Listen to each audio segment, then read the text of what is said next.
Assalamualaikum warahmatullahi wabarakatuh. Kita ketemu lagi di pertemuan materi ketiga, minggu ketiga, di mata kuliah Ilmu Kesehatan Masyarakat, dengan judul materi kita pada minggu ketiga ini adalah pelayanan keperawatan dalam sistem pelayanan kesehatan. Oke, mungkin sebelumnya saya jelaskan dulu kenapa dalam ilmu kesehatan masyarakat yang kemarin di pertemuan-pertemuan sebelumnya itu kita membahas tentang bagaimana upaya kesehatan masyarakat, lalu bagaimana peran perawat atau keperawatan dalam kesehatan masyarakat. Nah, di dalam kesehatan masyarakat itu sendiri adanya layanan kesehatan yang harus juga kita pahami dalam kita melakukan asuhan keperawatan pada masyarakat nantinya. Ya, jadi kita harus memahami bagaimana sistem pelayanan kesehatan di Indonesia, juga bagaimana di dalam sistem pelayanan tersebut, pelayanan yang dilakukan oleh perawat. Baik, kita lanjut ke slide yang pertama. Pengertian pelayanan kesehatan, ya, yaitu adalah upaya yang diselenggarakan baik sendiri atau mandiri dalam suatu organisasi atau secara bersama dalam suatu organisasi untuk intinya adalah untuk meningkatkan atau memulihkan kesehatan. Jadi di mana pelayanan kesehatan itu merupakan fasilitas yang di dalamnya bisa dilakukan secara mandiri oleh tenaga kesehatan maupun secara bersama-sama dalam satu institusi yang biasanya dimulai dari pelayanan primer, sekunder, dan tersier. Lalu ada subsistem pelayanan kesehatan.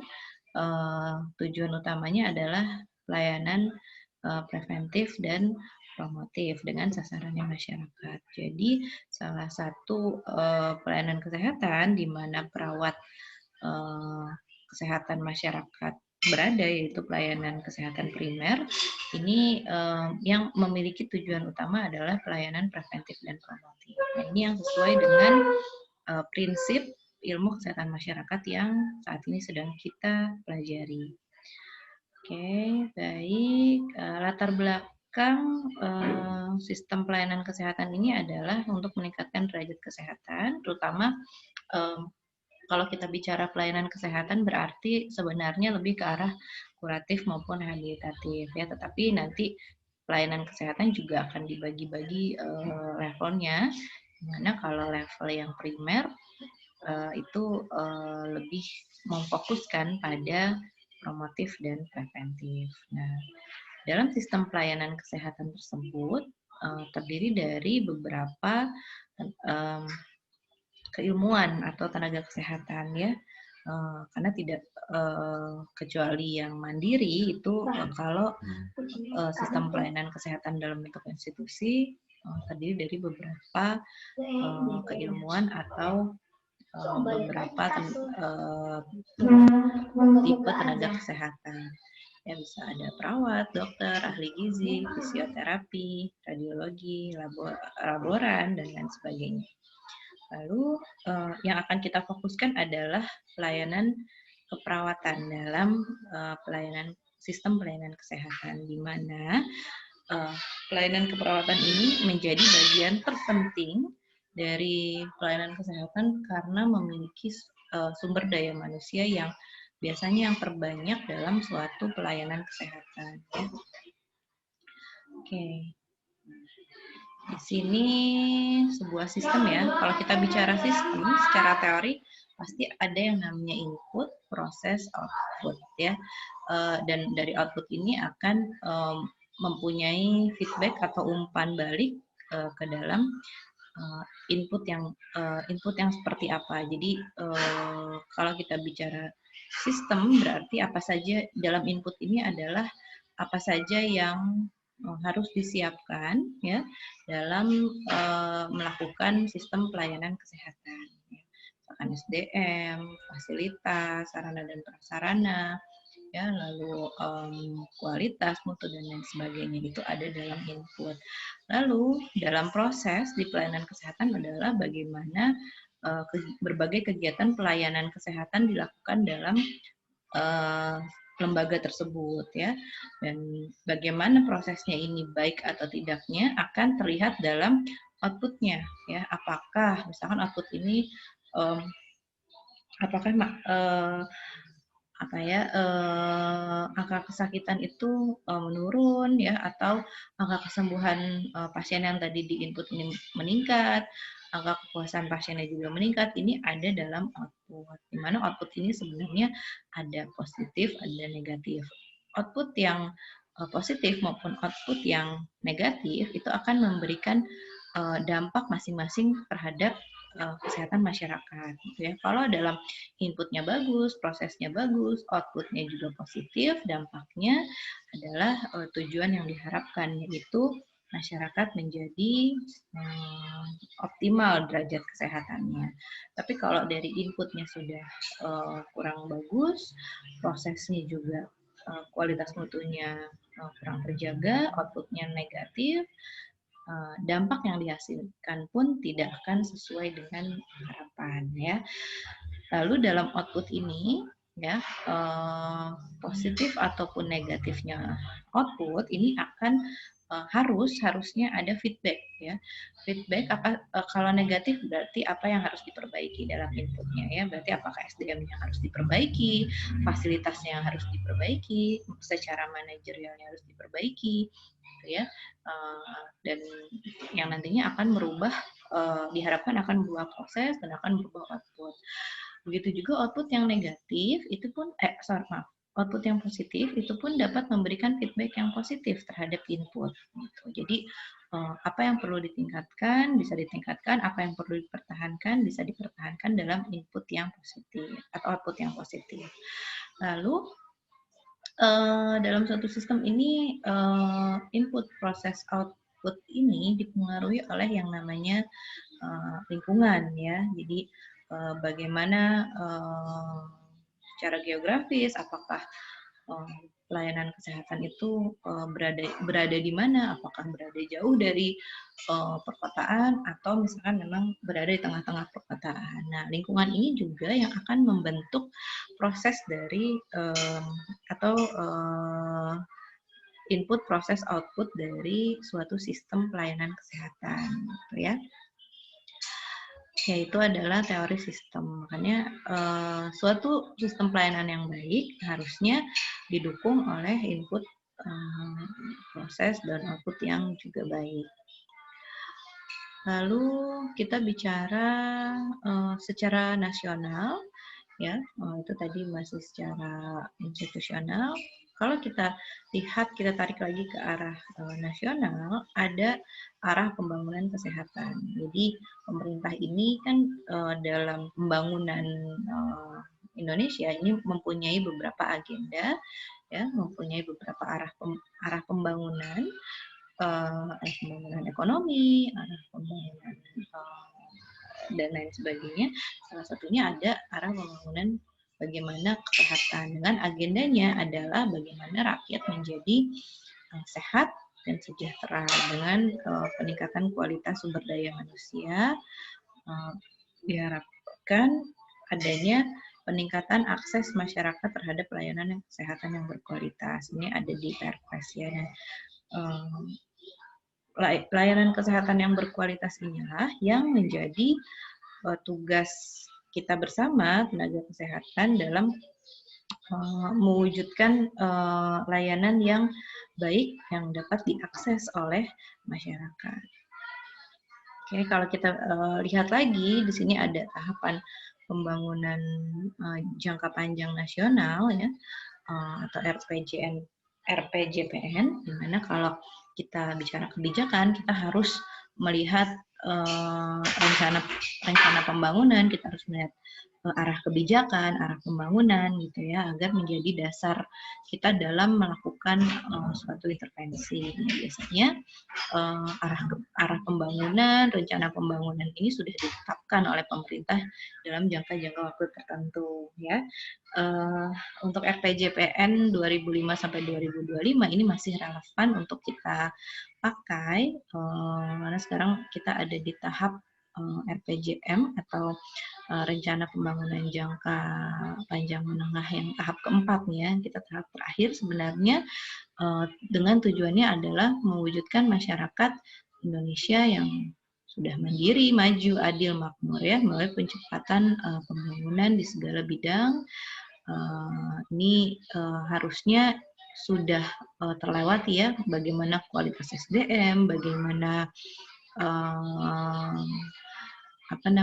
bagaimana Indonesia ini sudah aman dan damai dan tersedianya sumber fasilitas yang memadai gitu ya. Harusnya di RPJM 4 ini kita sudah melihat dampak dari usaha-usaha pembangunan di rencana jangka panjang menengah dari tahap 1, 2 maupun 3 ya. Oke, kalau kita lihat juga ada rencana strategi Depkes atau Departemen Kesehatan.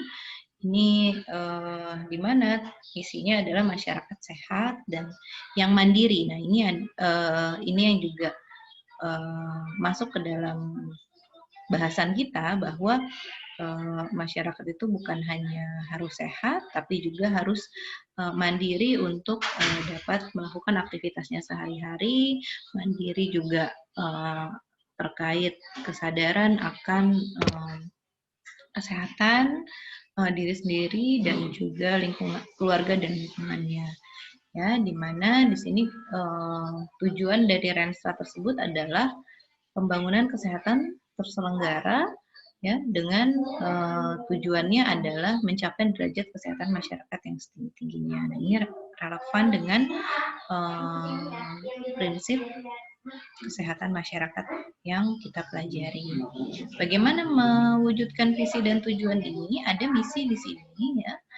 Dalam Renstra ini tahun 2014 ya masih, tapi tidak jauh berbeda untuk yang terbaru, yaitu masyarakat meningkatkan derajat kesehatan masyarakat melalui pemberdayaan masyarakat. Nah, ini yang pemberdayaan masyarakat ini yang jadi tugasnya perawat kesehatan masyarakat ya. Bagaimana masyarakat itu bisa berdaya, bisa mandiri terhadap upaya-upaya kesehatan bagi dirinya sendiri, keluarga maupun lingkungan. Lalu melindungi kesehatan masyarakat dengan menjamin ketersediaan upaya kesehatan yang paripurna, merata, bermutu, dan berkeadilan. Jadi sistem pelayanan kesehatan ada di sini ya. Masyarakat itu dijamin ketersediaan sistem pelayanan yang sifatnya paripurna, menyeluruh ya, lalu merata di setiap wilayah ada, mutunya baik ya, dan tidak membeda-bedakan pasien. Lalu menjamin ketersediaan dan pemerataan sumber daya kesehatan, di mana ini diharapkan tidak ada lagi daerah yang misalkan kekurangan tenaga kesehatan. Pemerintah sudah dari beberapa tahun yang lalu itu memiliki program Nusantara Sehat ya. Kalau teman-teman bisa pernah dengar, Nusantara Sehat itu tujuannya adalah ini untuk menjamin ketersediaan dan pemerataan sumber daya kesehatan, di mana tenaga-tenaga kesehatan itu direkrut untuk melayani masyarakat di daerah yang terpencil, terluar, terjauh dari Indonesia, maksudnya dari pusat Indonesia ya. Jadi tenaga-tenaga kesehatan ini mereka direkrut untuk mau bekerja di daerah-daerah yang terpencil, sehingga sumber daya kesehatan melalui tenaga kesehatannya ini bisa merata di seluruh Indonesia ya. Jadi pemerintah sudah mengupayakan pemerataan sumber daya kesehatan ini sudah beberapa tahun, lalu menciptakan tata kelola pemerintahan yang baik. Ini dari segi manajerial untuk ke pelayanan kesehatan ini diharapkan dapat memiliki tata kelola pemerintahan yang baik. Oke, lalu kita lihat di kerangka konsep pelayanan kesehatan sendiri ya, di mana tadi kita udah belajar ada input, proses, output ya. Nah di sini sebenarnya sama, tapi lebih kita integrasikan dengan konsep pelayanan kesehatan ya, tadi yang konsep terkait sistem dengan konsep pelayanan kesehatan. Ada input, proses, output, dan outcome. Ini dampak ya. Seperti yang tadi sudah saya sampaikan bahwa inputnya apa saja yang harus disiapkan ya untuk kita mendapatkan pelayanan keperawatan atau pelayanan kesehatan yang baik ya. Kalau di sini pelayanan keperawatan dalam pelayanan kesehatan berarti input yang harus disediakan atau disiapkan adalah perawat dengan jumlah yang memadai ya, sesuai dengan jumlah masyarakat yang harus dilayani, rasionya tidak terlalu tinggi ya, lalu kualitas atau kompetensi perawat itu juga baik. Nah, jadi perawat harus dilihat dari segi kuantitas dan kualitas. Lalu inputnya juga tenaga kesehatan lain yang mendukung pelayanan keperawatan, lalu adanya target program, ya, rencana strategi, rencana operasional, program-program dan target program tertentu yang harus dicapai oleh perawat dalam melaksanakan pekerjaannya. Lalu adanya reward system, adanya jenjang karir, ini juga harus disiapkan dalam pelayanan keperawatan, di mana reward system dan jenjang karir ini bisa menjadi menjadi motivasi perawat dalam melakukan pekerjaannya ya. Dengan reward system yang baik, jenjang karir yang baik, diharapkan kualitas dari kinerja perawat pun menjadi baik karena kepuasan kerja dari perawat sudah dijamin.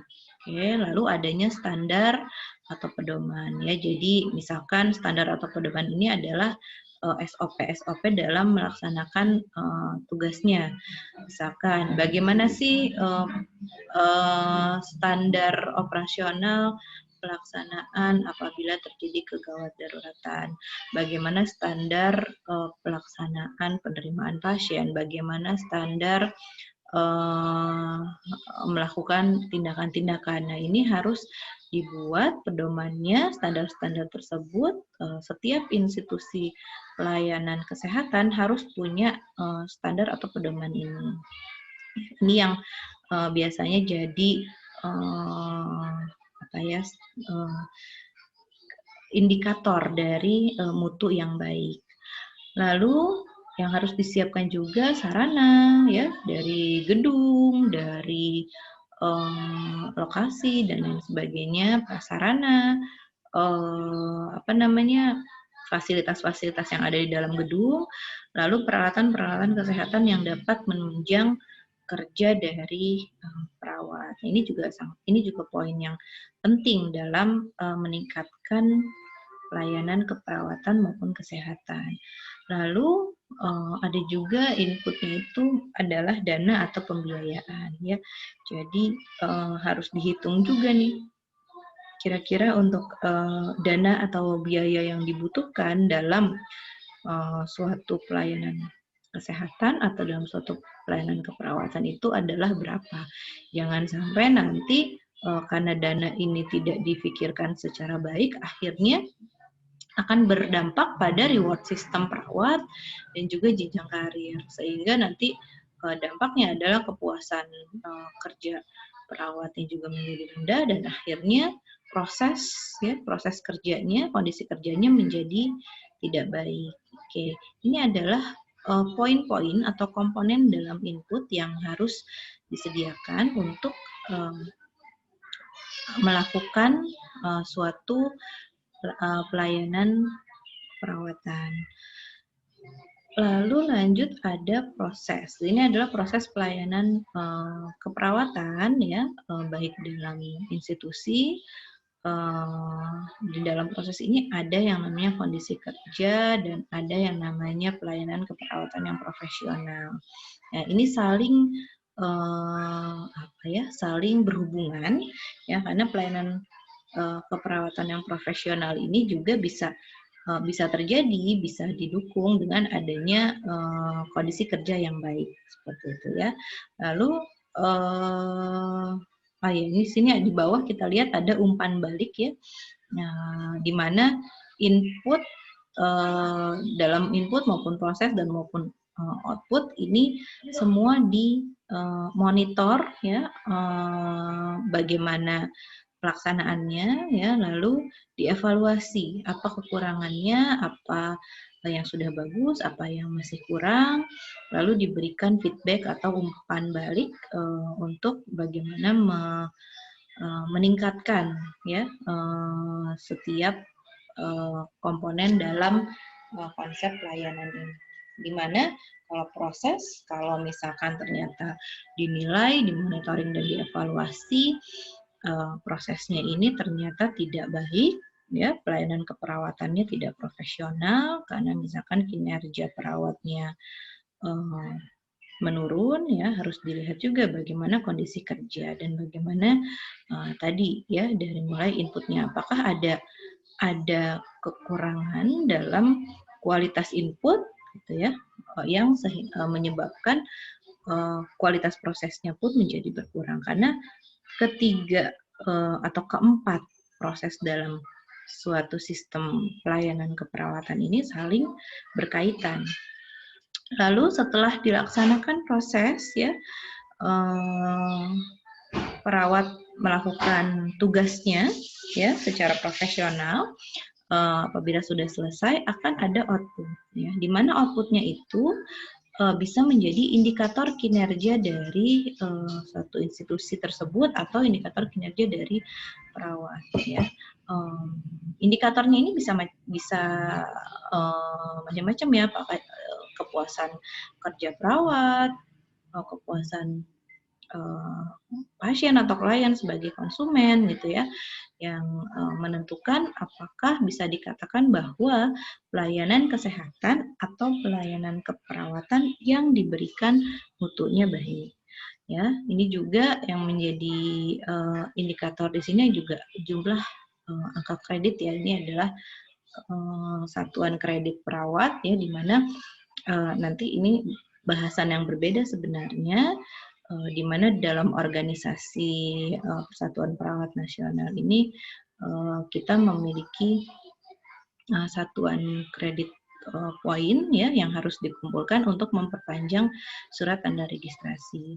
Tapi selain itu di beberapa institusi pelayanan kesehatan juga ada yang menerapkan angka kredit ya atau poin, sebenarnya ini poin yang bisa diraih oleh perawat tergantung dari indikator masing-masing institusi pelayanan kesehatannya itu ya mau menetapkannya seperti apa. Dan jumlah angka kredit perawat ini akan berhubungan dengan jenjang karir ya gitu. Jadi semakin banyak angka kredit yang dikumpulkan oleh perawat, ya semakin harusnya semakin tinggi pula jenjang karir yang dimiliki oleh perawat. Ya, ini adalah output dari proses, ya. Nah, poin-poin ini didapatkan perawat dari mana? Ya dari proses pekerjaannya, proses pelayanan keperawatan yang profesional, sehingga apa yang dilaksanakan ya itu akan terhitung sebagai angka kredit. Gitu, ya. Pastinya jenjang karir yang meningkat akan berbanding lurus dengan reward system yang baik pula, gitu ya, sehingga ini bisa menjadikan motivasi perawat dalam bekerja.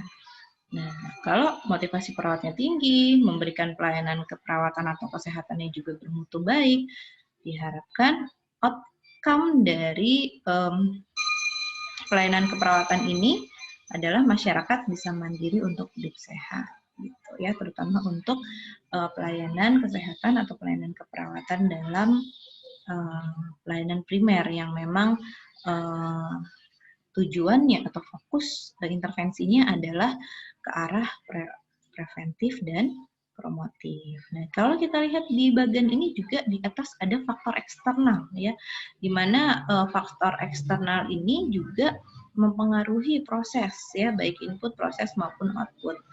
Apa saja faktor eksternal yang bisa mempengaruhi?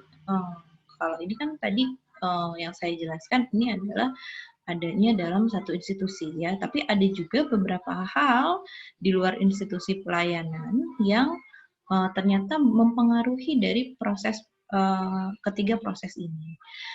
Apa saja? Yaitu perubahan sistem pemerintahan ya, bagaimana regulasi, bagaimana kebijakan tentang kesehatan, tentang pelayanan kesehatan, tentang keperawatan itu atau tentang ketenaga kerjaan yang baru-baru ini ramai ya, yang undang-undang cipta kerja itu juga menjadi faktor eksternal di mana suatu institusi membuat input ini tadi ya, target program, reward system, standar dan lain sebagainya harus berdasarkan kebijakan, regulasi, sistem pemerintahan ya, atau tren yang saat ini berkembang di masyarakat gitu. Jadi faktor-faktor eksternal ini juga bisa mempengaruhi baik dari input, proses maupun output yang dilakukan dalam suatu pelayanan keperawatan atau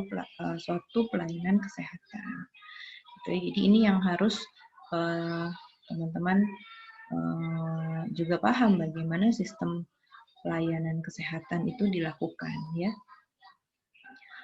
Oke, kita masuk ke pelayanan keperawatan ya, di mana pelayanan keperawatan adalah pelayanan profesional, merupakan bagian dari suatu sistem pelayanan kesehatan yang lebih besar ya, yang di mana dasarnya adalah ilmu dan kiat dari keperawatan ya, yang ditujukan baik pada individu, keluarga dan masyarakat, karena ini kita bicara ilmu kesehatan masyarakat ya, yang sehat maupun yang sakit, mencakup seluruh proses kehidupan manusia. Jadi semua batasan umur itu adalah sasaran intervensi dari perawat yang sehat maupun yang sakit. Ya, jadi sebenarnya luas sekali ya perawat kesehatan masyarakat ini sasarannya ya, tanggung jawabnya karena memang mencakup seluruh komponen dalam masyarakat dan seluruh aspek kehidupan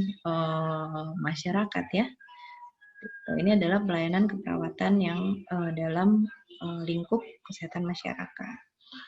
Lalu lingkup pelayanan keperawatan sendiri sebenarnya ada pelayanan keperawatan primer, sekunder, dan tersier. Ya, kita lihat. Oke. Pelayanan keperawatan primer, sekunder, dan tersier ini sebenarnya mengikuti dari bagaimana sih atau bukan di mana perawat bekerja, apakah di institusi pelayanan primer, sekunder, apakah tersier. Jadi di setiap strata tingkatan pelayanan kesehatan itu punya kriteria jenis tenaga perawat ya yang sesuai dengan lingkup pelayanannya, di mana di pelayanan keperawatan primer ya yang klinik, puskesmas, klinik ya yang termasuk ke dalamnya yang dibutuhkan adalah nurse dan perawat vokasional.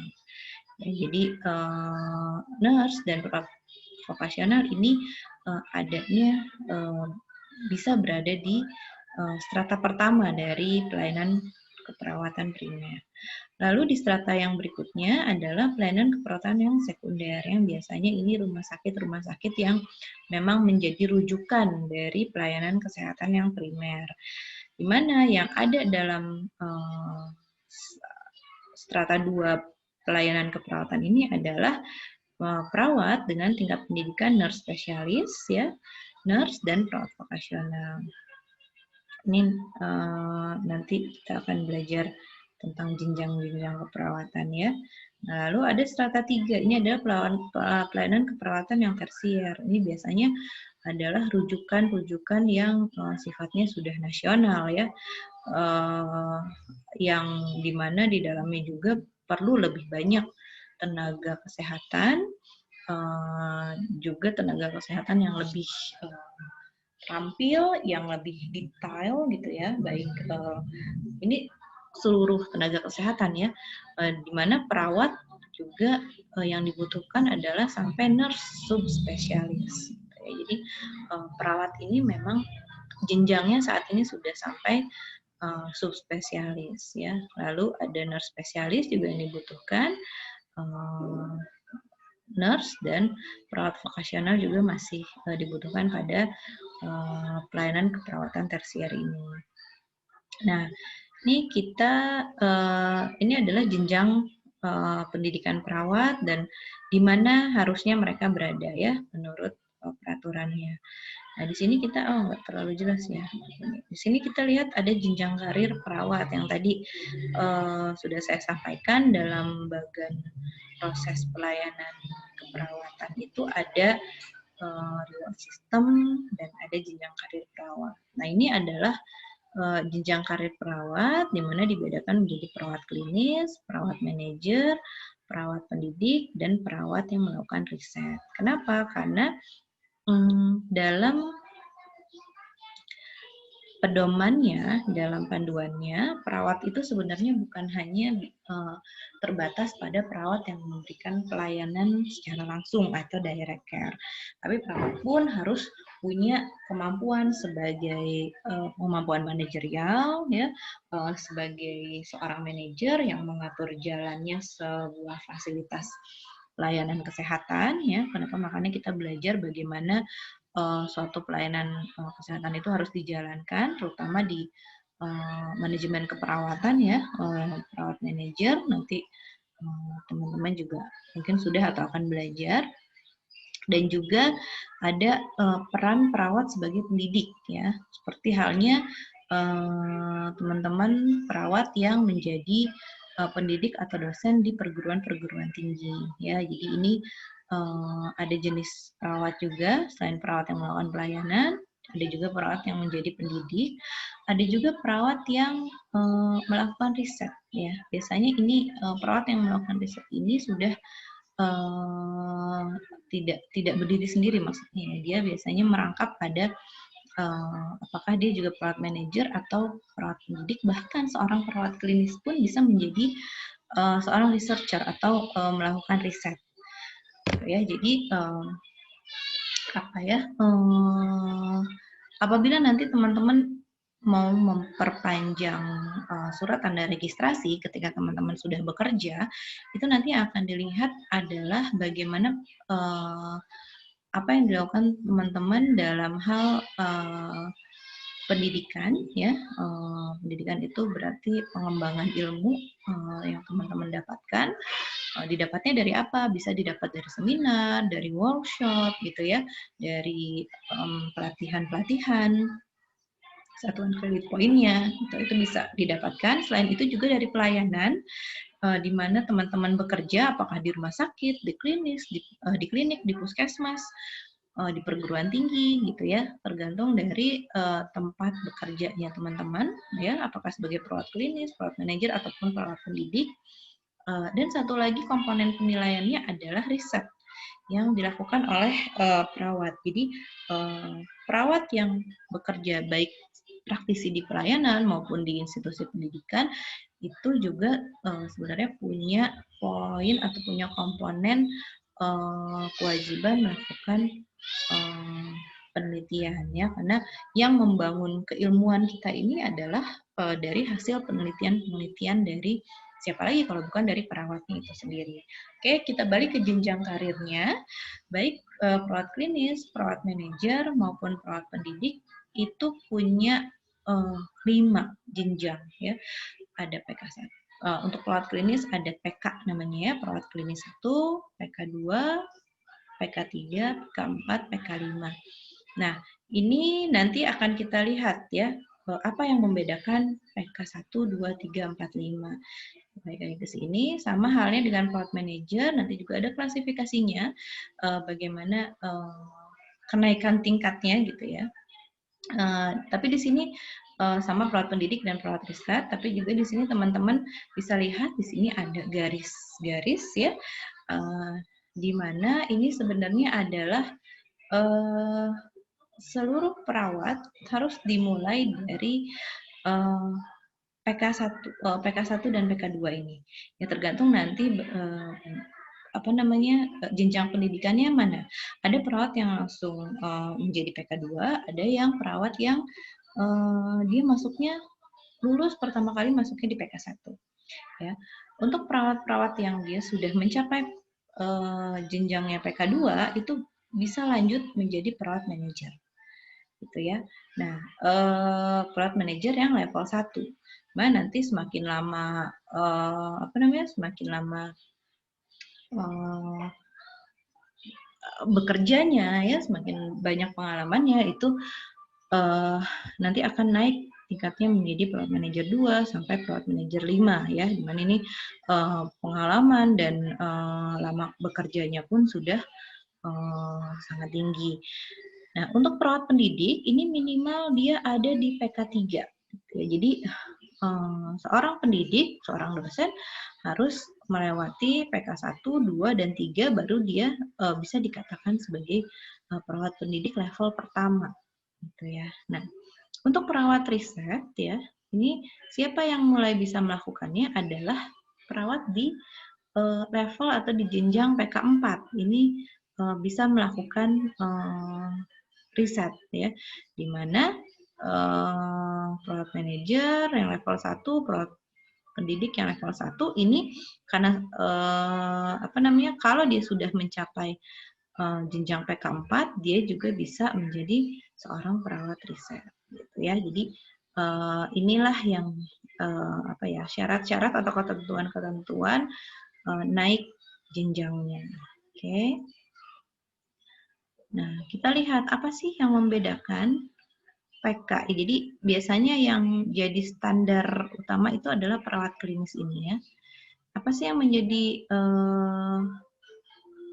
perbedaan ya, atau apa yang menjadikan kenaikan tingkat? Kita lihat ternyata adalah pendidikan formal perawat ya, dan juga masa klinis yang dimiliki oleh seorang perawat. Misalnya gini, seorang perawat yang baru lulus D3 keperawatan atau nurse dengan pengalaman kerjanya 0 tahun, jadi baru lulus banget ya, minimal mempunyai sertifikat BHD atau BTCLS ya. Ini dengan masa klinisnya 0 sampai 1 tahun ini biasanya disebut pra-PK ya. Ketika dia mau naik ke PK1, ini adalah perawat baik D3 maupun nurse punya pengalaman kerja lebih dari 1 tahun, punya sertifikat praklinik tadi ya. Jadi ini seperti masa percobaannya. Lalu di sini masa klinisnya adalah untuk D3 3 sampai 6 tahun, untuk nurse 2 sampai 4 tahun. Ya. Di atas 6 tahun dia masuk ke jenjang berikutnya itu perawat PK2. Ya, di sini perawat D3 keperawatan dengan pengalaman kerja lebih dari 4 tahun atau nurse dengan pengalaman kerja lebih dari 3 tahun. Gitu ya. Jadi ini yang bisa masuk ke dalam jenjang perawat klinik 2 ya. Nah, ini dia masa klinisnya perawat D3 pada masa kerja 6 sampai 9 tahun dia adanya di PK2. Lalu ketika perawat D3 ini sudah menginjak tahun ke-9, dia bisa naik jenjang ke PK3 gitu ya. Nih, di sini PK3 dan dia bisa mulai menjadi perawat pendidik. Tapi di sini juga nurse atau nurse dengan pengalaman kerja 7 tahun. Atau ya, misalkan dia dia nurse di PK1 lalu dia melanjutkan kuliah ya sampai nurse spesialis ya, dia akan loncat langsung ke PK3. Jadi apabila seorang nurse itu sudah melanjutkan pendidikannya hingga nurse spesialis, ini dia langsung masuk ke PK3. Jadi seorang nurse spesialis 1 ya dengan pengalaman kerja 0 tahun, dia ada langsung di PK3. Ya, dia di PK3 ini yang menjadi syaratnya perawat pendidik ya. Jadi tapi biasanya ini juga belum nurse spesialis yang sudah magister pun bisa langsung masuk ke PK3 ini ya sebagai perawat pendidik. Lalu lanjut PK4 itu adalah nurse dengan pengalaman kerja 13 tahun. Jadi kalau untuk perawat D3 dia mentok di PK3. Ya, jenjang karirnya dia tidak bisa naik ke PK4 karena PK4 ini minimal nurse. Nurse dengan pengalaman kerja 13 tahun atau nurse spesialis dengan pengalaman kerja lebih dari 2 tahun ya. Nah, seorang nurse juga nggak bisa, ini mentok di PK4, nggak bisa lanjut ke PK5. Harus melanjutkan pendidikan formal perawatnya menjadi nurse spesialis 1. Ya, di mana di PK5 ini yang bisa ada di jenjang ini adalah nurse spesialis 1 dan nurse spesialis nurse subspesialis tadi ya yang sudah menamatkan pendidikan doktoral ya atau menjadi konsultan dengan pengalaman kerja 0 tahun. Ini adalah jenjang karir tertinggi ya yang hingga masa pensiun. Jadi inilah jenjang karir yang jenjang karir perawat yang saat ini diterapkan ya secara nasional, tapi memang juga nanti ada beberapa institusi pelayanan kesehatan yang mungkin mereka memiliki jenjang karir yang berbeda dari jenjang karir yang ini ya. Tapi pada dasarnya secara kebijakan inilah yang disarankan terkait jenjang keperawatan. Jadi nanti biasanya ada di PK berapa saya, gitu ya. Kalau misalkan saya perawat PK3, oh berarti adalah entah itu perawat D3 atau perawat nurse yang memang masa kerjanya sekian tahun. Ataupun bisa perawat nurse spesialis. Jadi perawat nurse spesialis langsung masuk ke PK3, sudah punya pengalaman kerja lebih dari 2 tahun, dia masuk ke PK4. Oke, yang lebih lama lagi dia masuk ke PK5 ya. Nah, ini berarti dalam jenjang ini juga seorang perawat itu dituntut untuk terus meneruskan pendidikan formal perawatnya. Dan disarankan memang di setiap jenjang karir perawat ini diikuti dengan juga kenaikan dari reward sistemnya. Oke, ini tadi ya pengertian sistem pelayanan kesehatan. Oke, kita masuk ke sistem macam-macam sistem pelayanan kesehatan. Ada pelayanan kedokteran ya, dokter-dokter praktek mandiri. Di sini juga ada pelayanan kesehatan masyarakat, pelayanan kesehatan dalam satu institusi, apakah itu berupa LSM, apakah itu berupa organisasi-organisasi yang tujuannya adalah memelihara dan meningkatkan kesehatan serta pencegahan penyakit. Lalu ada juga pelayanan keperawatan di masyarakat itu ya. Jadi saat ini sebenarnya udah dari kita sudah dilindungi dari Undang-Undang nomor 38 tahun 2014 tentang keperawatan ini ya, bahwa pelayanan keperawatan ini bisa dilakukan secara mandiri ya. Kita sudah bisa melakukan praktek pelayanan keperawatan mandiri, pasang pelang misalkan ya, dalam praktek ini bisa didasarkan pada keahlian-keahlian, misalkan anak, keperawatan jiwa, keperawatan medikal bedah, ya, dan lain-lain yang ditujukan baik pada individu, keluarga, kelompok, dan masyarakat, baik dalam keadaan sakit maupun sehat. Jadi pelayanan keperawatan di masyarakat ini sebenarnya adalah bagian dari keperawatan komunitas ya, tapi di mana nanti spesialisasinya itu tergantung dari bidang keilmuan peminatan yang didalami oleh masing-masing perawat. Di mana ini juga bisa menjadi salah satu sumber rujukan. Ya, nanti kita akan belajar tentang rujukan di pertemuan selanjutnya. ya pelayanan-pelayanan kesehatan ini bisa kita jadikan rujukan apabila kita menemukan kasus-kasus yang di masyarakat yang tidak bisa kita tangani secara sendiri misalkan ya. Oke. Nah, apa saja yang diberikan di pelayanan kesehatan ini sebenarnya juga sudah disampaikan di pembelajaran sebelumnya, ya ada level-level pencegahan, di mana yang pertama adalah promosi kesehatan, diberikannya kepada semua populasi sasarannya agar tujuannya agar tidak terjadi gangguan kesehatan, bisa meliputi kebersihan higienis perseorangan, perbaikan sanitasi lingkungan, ya, pemeriksaan kesehatan secara berkala, pelayanan status gizi, kebiasaan hidup sehat, dan semua kegiatan yang berhubungan dengan peningkatan status kesehatan.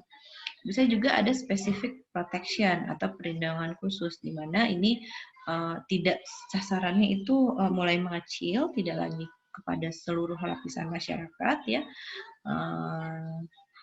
Termasuk dalam tingkat ini adalah pelayanan imunisasi, pelayanan dan perlindungan keselamatan kerja, lalu ada diagnosa dini dan pengobatan yang tepat dan segera, ya, diberikan pada saat mulai timbulnya gejala sehingga tidak terjadi penyebaran yang lebih luas gitu. Jadi surveillance kalau kita istilah kita ya, atau survei pencarian kasus ya, baik secara individu maupun di masyarakat. Jadi bagaimana cara kita menemukan kasus itu secara cepat, jangan sampai meluas sehingga seperti ini ya, terjadi pandemi. Jadi harus secara cepat ditemukan apabila terjadi suatu kasus di masyarakat, khususnya kasus yang memang menular.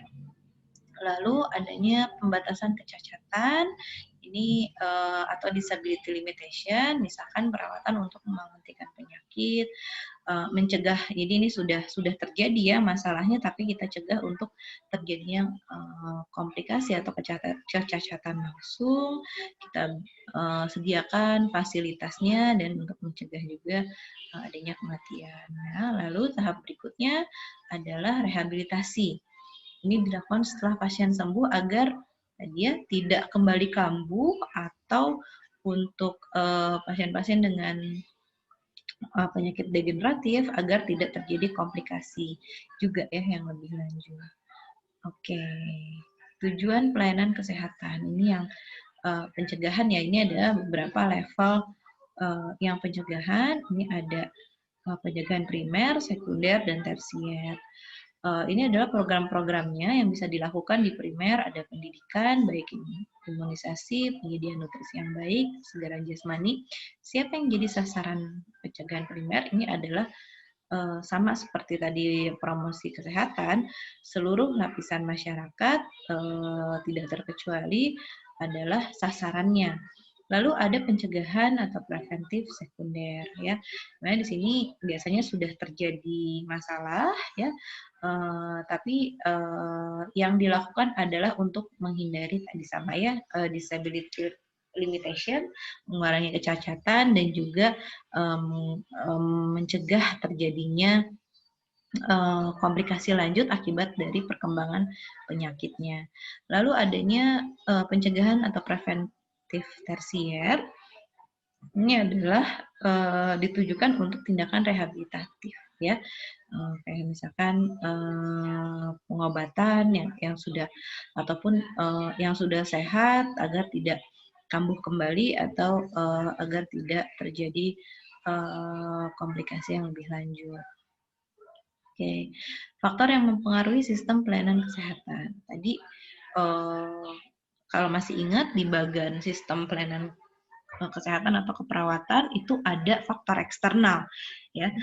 Faktor eksternal yang mempengaruhi sistem pelayanan kesehatan. Nah, ini apa saja? Sebenarnya tadi sudah secara garis besar saya sampaikan faktor-faktor eksternalnya. Ini lebih detailnya adalah ilmu pengetahuan dan teknologi yang baru ya. Jadi kemajuan atau dinamika di masyarakat maupun dalam ilmu pengetahuan ini perkembangannya itu sangat cepat ya, sehingga seorang perawat atau seorang manajer dalam sistem pelayanan kesehatan itu harus cepat tanggap dalam mendapatkan informasi-informasi terbaru terkait perubahan-perubahan dalam ilmu pengetahuan, dalam kondisi masyarakat dan lain sebagainya.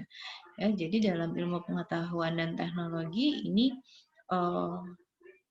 cepat sekali ya untuk perkembangannya, sehingga ini menjadikan salah satu faktor yang mempengaruhi sistem pelayanan kesehatan. Ya, pelayanan kesehatan yang cepat atau tanggap dalam memperbaharui fasilitas pelayanan kesehatannya sesuai dengan ilmu pengetahuan dan teknologi yang terbaru gitu ya. Ini yang biasanya akan meningkatkan mutu dan kualitas. Tapi pastinya ini akan dibarengi dengan kebutuhan biaya ya, dan juga SDM yang biaya yang lebih mahal, SDM yang lebih profesional, pastinya yang lebih ahli dalam melakukan pekerjaannya. Jadi untuk meningkatkan kualitas suatu pelayanan kesehatan ini tidak mudah. Lalu faktor yang mempengaruhi berikutnya, faktor eksternal juga adanya tadi dinamika masyarakat, pergeseran nilai dalam masyarakat. Ya, kalau dulu mungkin masyarakat tidak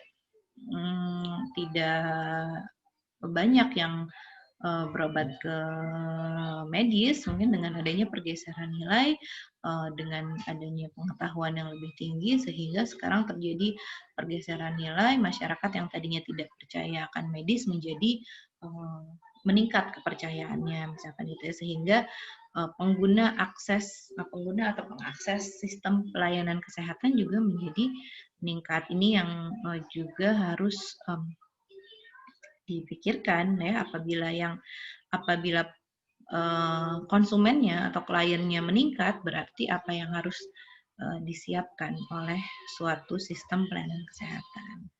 Di sini aspek legal dan etik ini terkait dari arah pembangunan, kebijakan kesehatan gitu ya.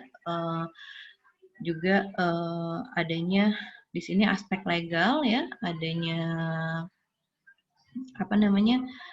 adanya tanggung jawab dan tanggung gugat dari perawat pada pasiennya gitu. Jadi jangan sampai seorang perawat itu tidak melakukan pekerjaannya secara profesional, karena ketika perawat itu menjadi seorang perawat yang sudah disumpah, akan melekat kepadanya tanggung jawab dan tanggung gugat ya. Berarti harus melakukan pelayanan kesehatan yang optimal. Apabila terjadi kelalaian atau kesalahan, ini seorang perawat dapat dituntut ya secara hukum dan etik yang ada di masyarakat.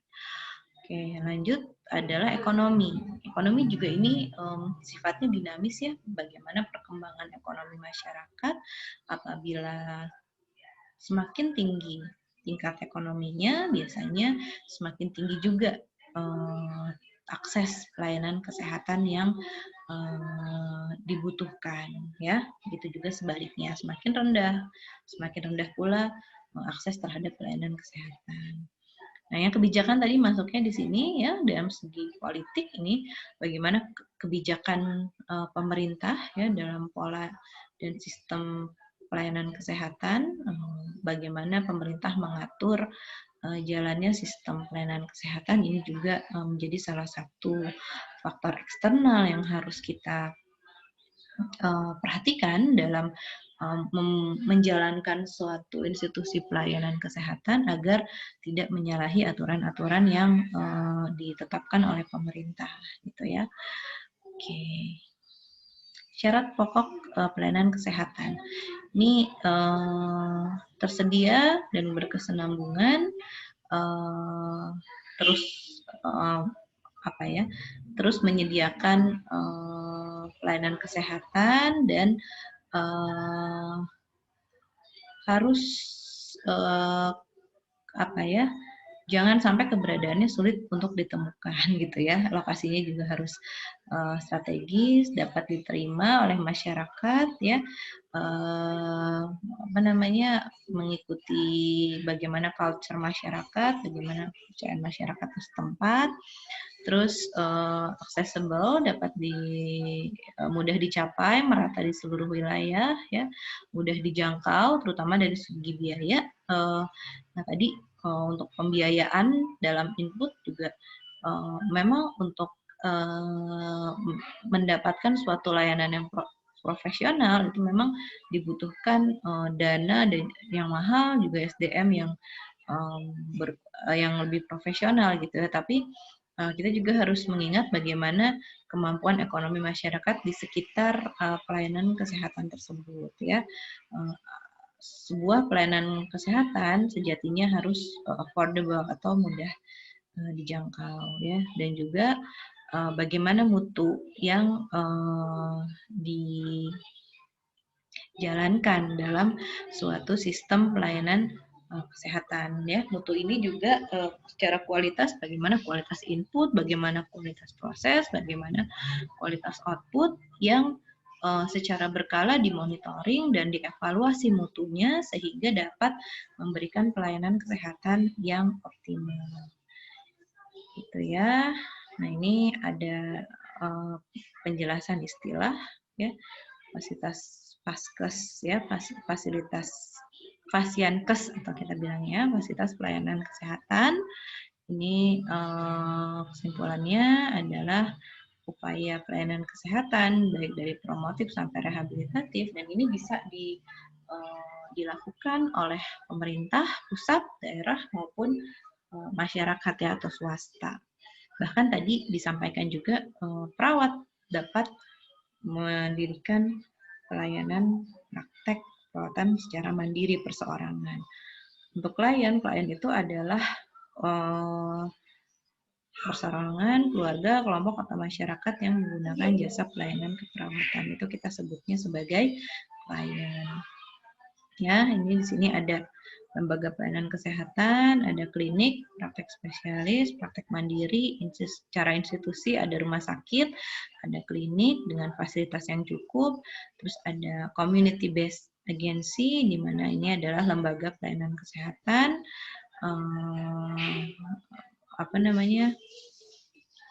yang misalkan kayak rumah-rumah perawatan ya, ini community base yang dimiliki oleh perorangan atau swasta, masyarakat.